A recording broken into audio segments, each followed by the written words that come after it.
pourquoi c'est important de faire une photo de classe et de parler de la diversité. Parce que tout simplement, nous sommes chacun de nous uniques. Je dirais trop souvent, on a tendance à penser que la diversité, c'est une diversité de langue, de couleur de peau, de religion, de sexualité, de genre. Et je pense qu'on devrait effectivement aborder plus souvent la diversité à l'école. La diversité à l'école pour comprendre que l'autre, et là encore une fois, peu importe sa couleur, est différent. Parce que par exemple, dans une famille, votre frère, votre sœur est déjà différent de vous.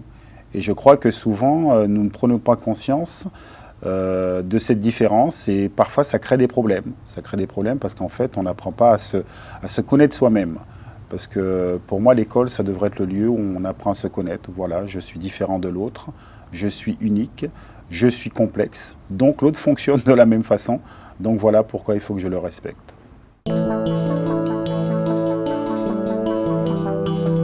J'arrive à l'âge de 9 ans, en 1981 à Paris.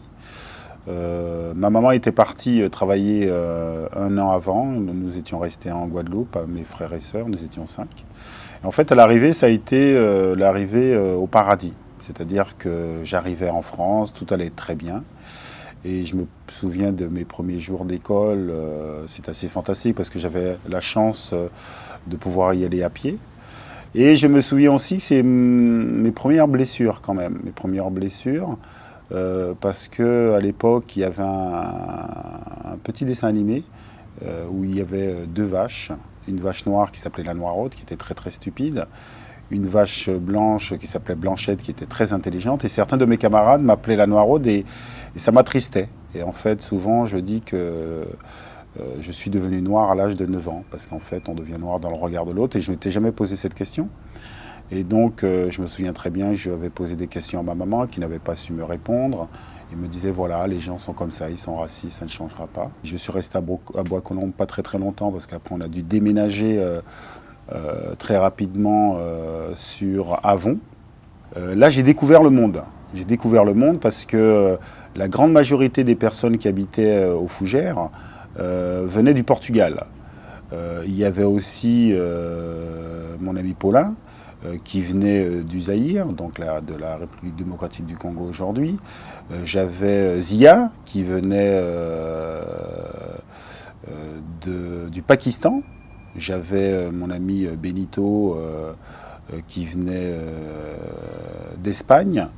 Et il y avait des Algériens, des Italiens, des Libanais. Ce moment de ma vie explique beaucoup de choses de ce que je suis aujourd'hui. Beaucoup de choses. Et quand vous grandissez dans cet environnement, je dois avouer que je pense que vous êtes beaucoup plus apte à affronter la société qui est multiple, diverse, complexe. Et ça a été une chance extraordinaire.